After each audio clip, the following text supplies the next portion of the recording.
हाम्रो कल्चर र संस्कृति अनुसार कुनै पनि पाठ पूजा गर्नु अगाडि खुट्टामा आल्ता लगाइन्छ र सबैलाई मामुले आल्ता लगाइदिनु भएको थियो। एकदमै राम्रो कलरफुल देखिरहेको थियो र आजको दिनमा एकदमै चोखो खाना बनाइन्छ।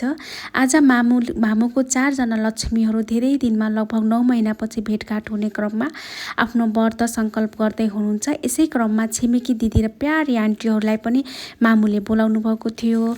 यो व्रत सौभाग्यवती स्त्रीले गर्दा उसलाई अति उत्तम फल प्राप्ति हुन्छ। यदि घरमा सौभाग्यवती स्त्री छैनन् भने पनि कुनै पनि स्त्रीले एवं कन्याहरूले पनि यो व्रत गर्न सक्दछन्। यो व्रत श्रद्धा एवं पवित्र मनले गर्नुपर्दछ या शुक्रबारको दिनमा गरिन्छ। एकदमै रमाइलो भइराखेको थियो र लास्टमा मामुले भैवी लक्ष्मी माताको किताब सबैलाई एक एक गरेर दिनुभयो। एकदमै रमाइलो भइराखेको थियो। सोचे भन्दा नि रमाइलो भयो। भैवी लक्ष्मी माताको पूजा लगभग सम्पन्न भयो। आन्टी र प्यारे दिदीहरू पनि आफ्नो घरतिर जानुभयो। जय माता रानी।